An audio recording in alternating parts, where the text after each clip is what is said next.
ओडिया चलचित्र जगत को पूरा 90 वर्ष यह अवसर में भुवनेश्वर में आयोजित होइछि ओडिया चलचित्र दिवस। चलचित्र भविष्यत और संभावना को नहीं एकाठी होते कलाकार माने ओडिशा रे प्रेक्षालयर अभाव नहीं चिंता प्रकाश करा जायथिला।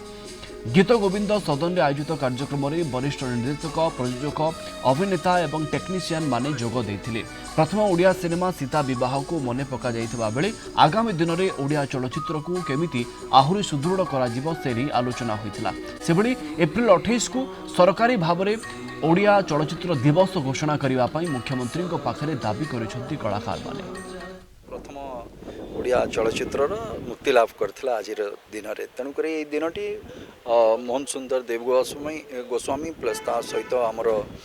सीता विवाह चलचित्र ता सहित समस्त कलाकार एवं आम परिवार ये समस्त गोटे स्मरणीय दिन है। आज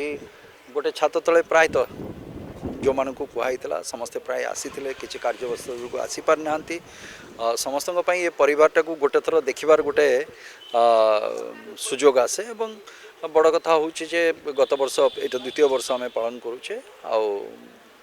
ए वर्ष टिके काय विस्तार करिछि आमर एते टेक्नीशियन समस्ते एते साउंड एते भल जो मैंने बाहर बहुत भल काम करिसेंती से माने आजिकली अंटा भिड़ुचंती जे आम ओडिया सिनेमा करू आ सुवर्ण समय जो कथा कहूँ गोल्डन एरा तो आम सीनियर्स माने आम गुरुजन माने आमको देके जाइछंती आम कांधरे जिनस होछि आमे ताको केमती आगु को लेके जिबा कोटना कोठी जितेबाला झगड़ा लगी थाए कोटना कोठी जितेबाला आम भितर कोनोसी माने मनोमालिन्य होता है ताकू सब जिन को ठीक करके लेकिन जावा आम परस्पर काम जोटि कि मुझे एबे से समय आसनी कंप्लेन कर